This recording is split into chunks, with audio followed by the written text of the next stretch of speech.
G'day, Ron. I am Jack Roney, And I'm Harry Colfer. and this is the John Fiction Podcast. And we have Kylie Fennell with us again. Welcome back, Kylie. Hi, thanks for having me back.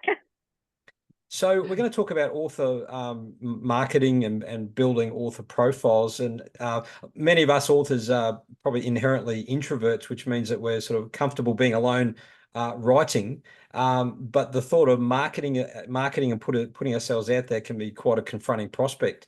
So we're going to talk about your recommendations around how authors can better market themselves and build their profile. Now, I've also heard it said that it's not just about marketing your books, that it's important to also market yourself as an author, because a lot of readers will relate to you as a person. So I'm guessing there's probably two parts to it. There's promoting your products, which are your book. But would you also agree, Colin, that part of your product or your brand is you as a person, and that's what a lot of readers will look at. If they like what you have to offer, they're probably going to be more likely to read your books. What are your thoughts on that?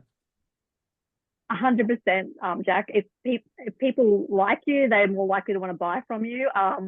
And yeah, they are often, particularly as the market is being flooded at the moment with content, particularly on Amazon, and there's a lot of content hitting the market right now. Let's put it that way. And you may not be able to stand out or be that easily discovered on a place like Amazon, but if you can build up a fan base of people who are interested in your work, that is going to be easier to sell to them because they already like you. So, yeah. I think I'm screwed then. What are you talking about, Harry? You're a top bloke. Seems like a likable character to me. Yeah, of course he is. Likable, arrogant. Anyway, Anyway, moving on. So, Kylie, you've given us, I guess, a set of strategies. There's five kind of steps to strategies, and this is kind of some tools that we can give authors out there listening in terms of how can they build their author profile. So, the first strategy is the building of an author website. So, what are the key takeaways for that? Yeah, so the idea of having a website can seem really daunting to people, and they kind of go, oh, like I'll just have a Facebook page, or I'll just or I don't need that yet until I've actually got a book or I'm famous or whatever it is. Your author website is for your digital platforms, and digital is an absolute must in the current world. It's the only asset that you will actually own yourself, where you have full control over it. So if you think about having a Facebook page, let's talk about Twitter, for example. Let's say you've built up a 10 zillion people following on Twitter, but since Twitter has become X, it is a little bit on the nose. There's not as many people on there. You could lose your following overnight. Or you could be on Facebook and you lose your account for some reason. So you don't have full control over these things. With a website, it should be your primary destination to send customers to. So you can include buy links. Like you might be selling your books on Amazon, but you can include a link on your site to Amazon. Like it should be the central point of truth for who you are as a brand, who you are as a person, and you have full control over how it looks. You can choose what colors you want. You can choose what fonts you want. So it doesn't need to be super complicated. It can be just a one-page site, and there are free options out there like WordPress.com, Wix. I don't know if Wix has got a free version, but Weebly. All of these kind of platforms are super, super easy to use. Particularly Weebly and Wix are really easy to use, and anyone can do it. Honestly, if you can know how to use a Word document, that's a skill you learn at some point. Building a website can be as well, as long as you're using something that's within your skill set. So WordPress is a little bit more complicated. I use Weebly. What do you use, Harry? WordPress. So Okay. I actually, my website has its own shop front. So basically, that means I have to have the professional or business version of WordPress. So they keep taking more and more money out of you, but at least that means that I can take orders directly off my website. So and for me as a self-published author, with printed books, the best place to get them from is my website, and so I have to have that set up. And I'm just amazed that obviously if you're an author who's going through the traditional route, you won't need to not necessarily start thinking about your own website. But as a self-published author, I can't believe you would even consider not having a website, because it's just sort of fundamental. It's like, you know, not having a computer to write on, or not having, you know, the basic sort of equipment you need to get your books out there. I'm just amazed that anyone would even consider not having a website.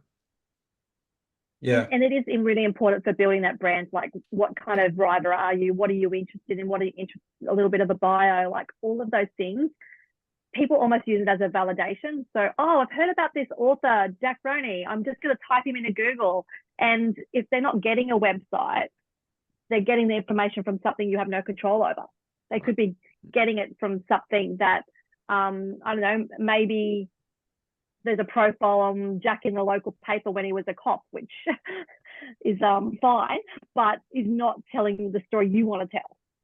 Yeah, that's a really good point. I like that idea. I mean, yeah, I totally agree that the website is so important and gives you that point of truth. So that's the author website. And again, there's probably authors could seek out other advice about web building. So that's probably the foundation. So the next step in terms of promotion, you recommend having a mailing list and a newsletter. So I kind of get the concept, but I suppose the big question is, how do you build subscribers? Can you talk us through that? Look, it is initially hard to build subscribers, especially if you don't have a book yet. I obviously, family and friends initially. You just say, hey, can I add you to my mailing list? When you go to events and stuff, you could say, hey, if you're interested in more, and I've got a mailing list, like, ask permission. When I host events, I often will get people to sign up to my mailing list when I'm hosting events. But it will be a slow process initially until you've got a book, because once you've got a book, there are some strategies I'll mention which make it way easier to build that list. So you might start initially at like 100 people, of maybe family and friends, and that's okay. And then it could jump to more like 1,500 in a very short time with some tools. What I would say though, it's not about quantity, it is literally about quality. So you could have 2,000 people on your list, but only 20 of them are actually engaging in your content, like clicking on the links, opening it. That's not as valuable as a list of 100 where they're 80% of the people are active. Yeah, because you don't want to be spamming people, do you? No. And I say to people, hey, look, I'm going to send you this thing, but please unsubscribe if you're not interested in, you're not going to, like, I do have this small moment when I see an unsubscribe, I'm like, oh, it was small, like, oh, that's bad. But then you just realize, no, one, we don't want subscribers who are not interested, because often there's a limit on the number of subscribers you can have on a free account, for example, or if you've got too many, you get pushed up to the next increment where you have to pay more. So you just don't want people on there that are not interested, and they're doing you a service by unsubscribing. So, yes. And there's different different platforms you can use to push out emails. There's a SurveyMonkey and there's a few others. But my question around those platforms is, like, my experience, I have a Gmail account. Any emails that come to me which are classed as a promotion get pushed into my promotions tab or even my spam tab, so they're not going to end up in my inbox. So do you have any advice around what platforms you use to push out those emails? There's no guarantee with any of the email services that you would. My experience though, it's just about that initial, getting through the initial, that first email. But once someone engages in your email or opens it the very first time, it's less likely to get spammed because they've engaged somehow in that content. And of course, there's the whole thing when people sign up, you say, hey, add me to your safe list or all that. I don't have any particular strategies. I used to use MailChimp. So you mentioned SurveyMonkey. I think you're thinking of MailChimp. SurveyMonkey is like a form. Yeah, a survey. Yeah. MailChimp is what I was thinking of. MailChimp, yeah, MailChimp is very popular. And there's a very similar service that I now use called Email Octopus. And I haven't had any issues.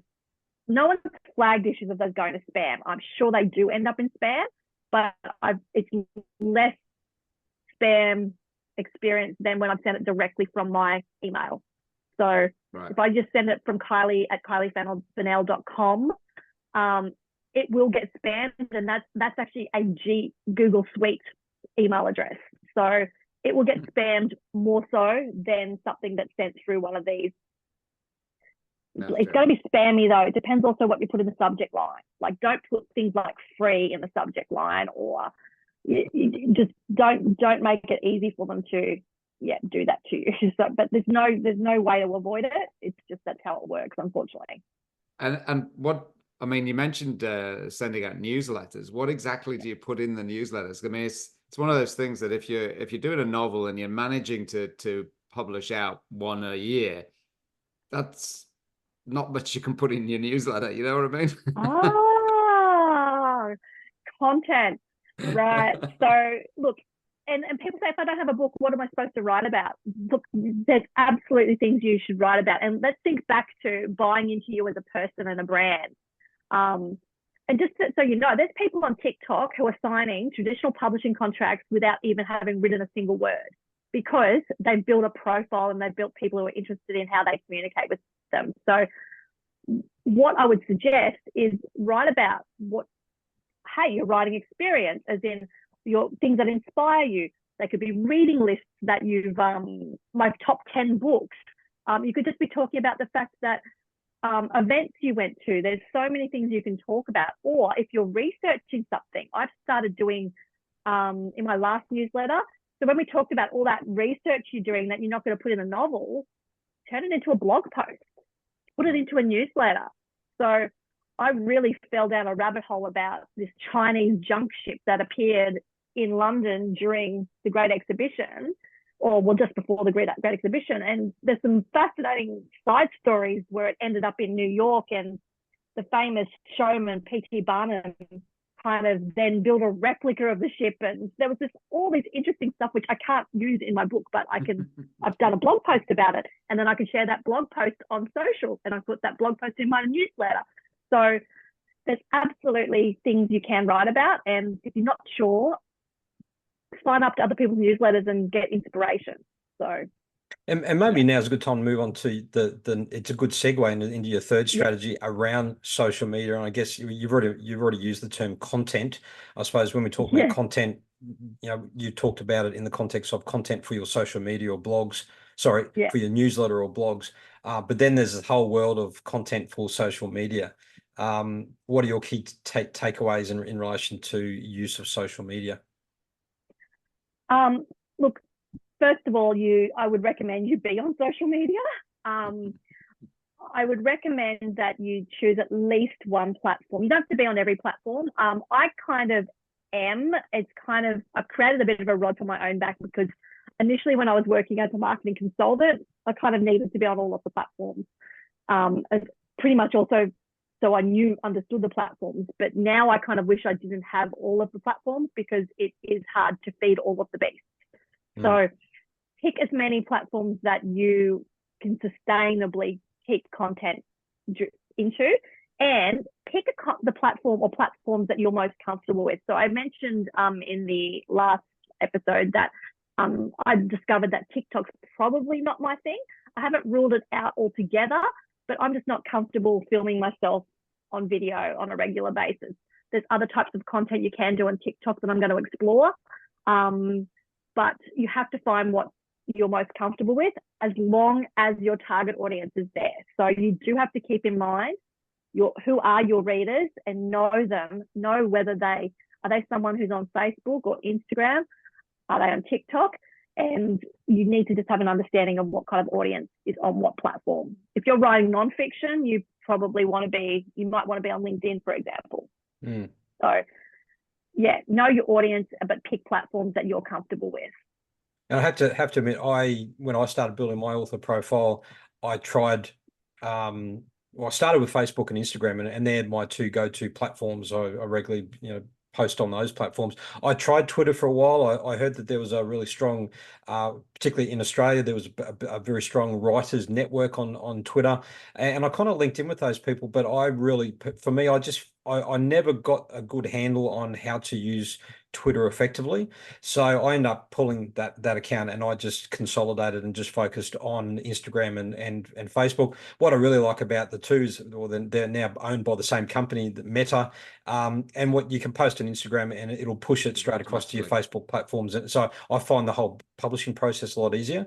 And for me, I just kind of feel it's a good fit for me. But what I have found is they're two very distinct audiences. I've found that Facebook are very much more for your closer contacts, people, friends, family, people that you've met in the real world, and you've got that kind of closer relationship with. Whereas I find Instagram are people that I've connected with around the world that I've never met in person, but we share similar interests. So that's why I kind of find sometimes the I will put out different content on the two different platforms because I realize there's two different audiences. Yep. And if you can do different content for the different platforms, that is a very good strategy.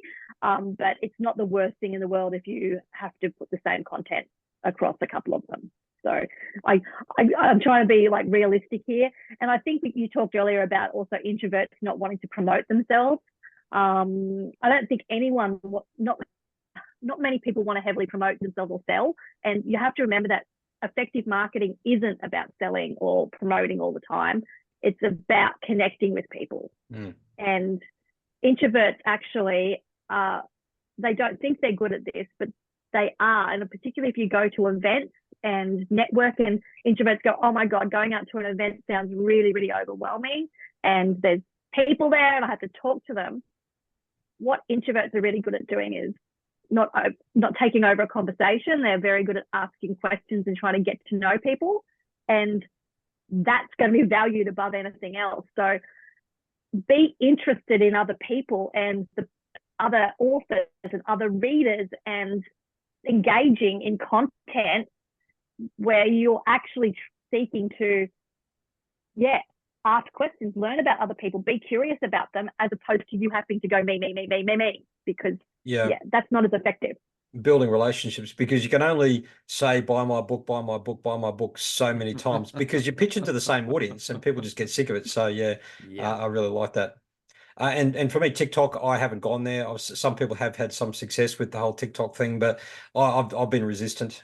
Whether you can't teach an old dog new tricks, but I haven't thought about it. What about you, Harry? Have you thought about going on to following footsteps? I've got one idea that I might try.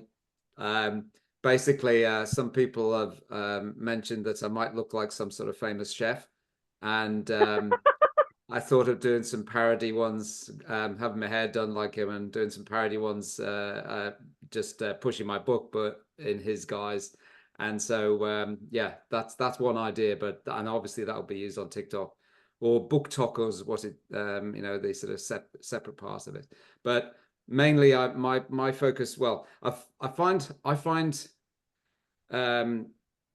constantly putting things out on social media is so time consuming. I mean, I've still got a full-time job, and so finding the time to not only promote but also write is very difficult, and I always put the writing over and above the actual promoting of the stuff, because at the end of the day, you can always do that later.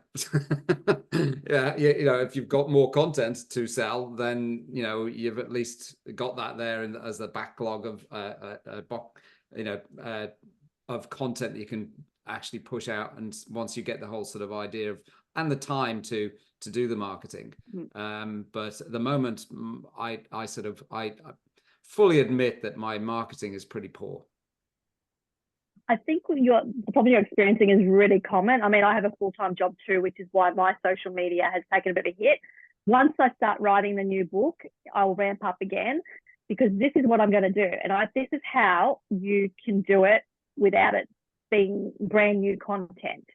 So if you're already writing something, why don't you leverage that in your socials? So if you're doing a work in progress, pull out just one quote, for example, that you've written that day or that week that you like, and just share that as a post. And you could do it as just a text post, or if you want to go that extra step, you could turn it into a video post in TikTok. It would take not long, or you could do it as a video post or just a photo post in Facebook or Instagram. So just pulling out a quote. If you've done a whole bunch of research for your work in progress, this is what I'll probably start doing. I might put them into a blog post, and there are tools out there that can help you develop blog posts if you're interested. There's ways to do it without it taking up lots of time. And I know there's other things. If you've been to an event, obviously that's an easy get a photo at an event. So I would work with what you're already doing as opposed to coming up with new. And if you do content once, repurpose it across lots of channels. So it can go into social, it can be a blog post, it can be a newsletter. If it's a work in progress, leverage what you're already doing into those platforms. And I think there's no shame in repurposing older content. Like if you develop nice little book trailers or promo videos, and they're not just post once and throw them in the trash, because again, you might have 2,500 followers, but you post something and only 50 people see it. So I think sometimes if I feel like I'm short of content, I'll just bang out something that I've used previously. But again, you're probably going to a whole new set of eyes are going to see it. So mix up old with new is something that I kind of work with as well. And that's a really good strategy. Hashtag flashback is always useful. Okay, I'll remember that one. We'll push on. Now, with our strategies, your fourth strategy is grow a launch review team. Can you explain what that means? So whether you are, it'll be slightly different how you do it if you're traditionally published or if you're independently, but you need to grow a team of people that want to know when you've got a new book out. So you could potentially send them, or your publisher could potentially send them review copies. If you are, publishers do use some of these services, but if you're independently or self-published, there's some services where you can actually join up to, where you can say, hey, look, I've got a review copy of a book that I'd love to share, and you can just register for it. So there's NetGalley is a really popular one. You have to pay a fee as an author to participate in that, but it will connect you to a bunch of reviewers. I used that in November when I had a launch of my new book, and I had, I think, 300 applications for my ARC, and I approved 200 of them. You get to approve those ones. Some of them, they'll tell you their average Goodreads ratings, for example, and some of them might have an average Goodreads rating of 2, so I didn't approve some of those people. And do you get those people? As long as they write something, though, it's always annoying when you get the 1 and 2 and there's no comment. You've got nothing to work from. Yeah, sorry, Joe. No, that's okay. So, Kylie, you mentioned ARC. So, just for people who don't understand, so that's the advanced readers copy. So can you just explain that, and does that also help you build your email list by sending out this? I've always thought it was ARC. I'll now start calling it ARC, but I didn't realize they're called ARCs. But there you go. It could be ARC. I've only ever seen it in print. Yeah. An advanced reader copy is basically it's usually a book that's going to be published in the near future. It might still be called an uncorrected proof because it might still potentially have typos in it. It might be in the last stage of proofing, but the publisher or author wants to get it out to readers so they have time to read it before launch date, because launch date is the date that you want reviews to start landing on Amazon particularly, and also they can start posting on Goodreads any time before launch. So you want launch day, you want a healthy number of reviews ready to go. So some of these services like NetGalley, you have to pay to be part of. There's you can use like Book Funnel or Story Origin to actually distribute ARCs if you're self-published or an indie. And people can apply for ARCs through these services. Publishers do use them as well. And these are for ebooks. So ebooks is the cheap. You obviously don't have to pay to give someone an ebook, so that's good. And a lot of ARC readers are up for that. But also, if you've got a mailing list of people, you tell them, like, build a launch team there of your existing mailing list of when you've got a new book coming out. So do I use ARCs to build my mailing list? No. I use it to get reviews. Mm-hmm. What I do use to build my mailing list is what you'd call a lead magnet. And so a lead magnet is basically giving away some form of free content in exchange for an email address.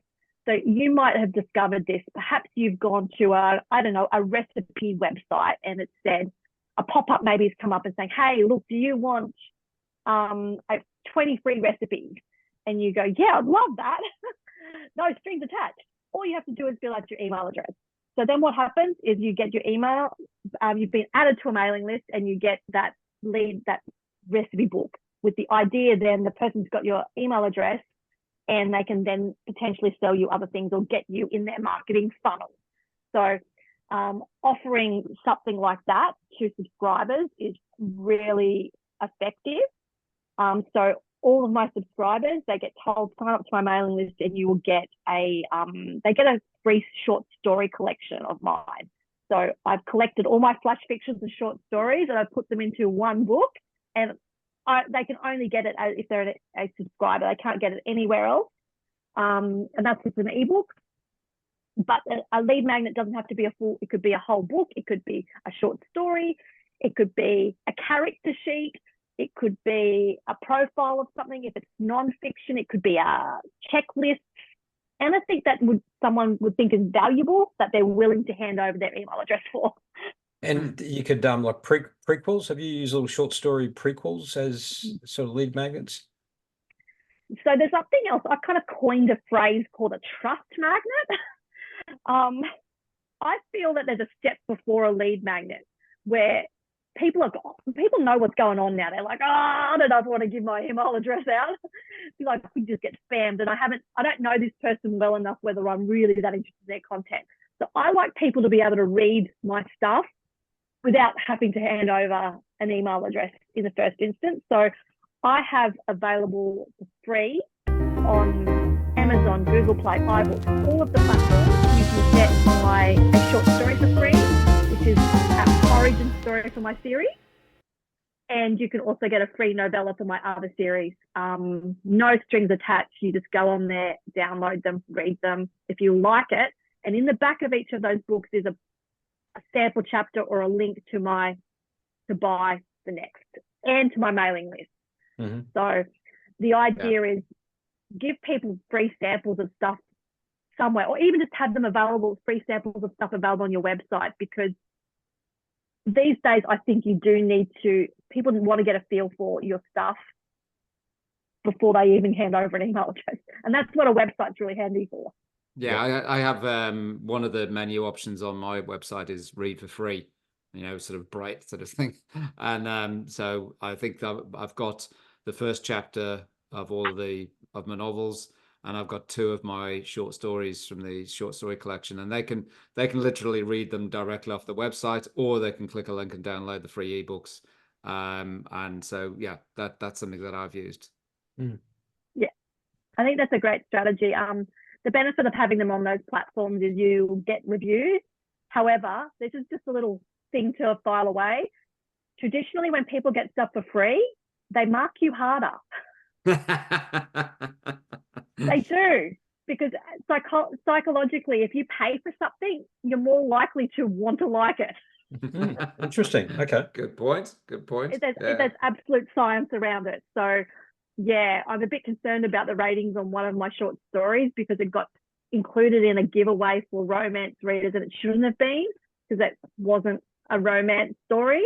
And so the ratings now are lower than they should be. And I'm like, I don't know, I might pull it. I might pull it from the market and just do it as put it on my website. I don't know. I like that idea that you coined around building trust. An example, only today, I went to the post office and sent a copy of one of my books to a reader who contacted me through my website. So my most recent, book 3 out of my crime series is in paperback only. And it was sort of part of the publisher's marketing plan that will promote the paperback for the first sort of couple of months. It was only released in December, and it hasn't yet gone to ebook. And someone contacted me, a fan, a reader, contacted me via my contact form on my website and said, listen, I've read all your 3 previous books. I love your writing, but I want to get your 4th book, but I see that it's not on ebook yet. And so I sort of replied to her, and we had a few email exchanges. And I said, you know what? How about, while you're waiting, it sounds like you're pretty keen to read my book. How about I'll send you for free? I'll just send you a copy of my paperback. And she said, oh, really? So I did that, and for the cost of postage, it was no skin off my nose to send a signed copy. And in terms of marketing, that's $12 well spent, because that's a again developing a relationship and trust with the reader, who will probably tell their friends about my book. So I think if you're prepared to go the extra mile to build those relationships and trust with your reader and be genuine about it, you don't want it to be tacky, or that there's a catch. I just felt I want to give this lady a free book because she was so lovely and she was giving me so much positive advice. So I think that whole concept around building trust is so important. Yep. Now, look, finally, your fifth strategy is about attending events in person, Kylie. Other sort of writers and readers events. What are some examples that you could give that that can work in terms of networking?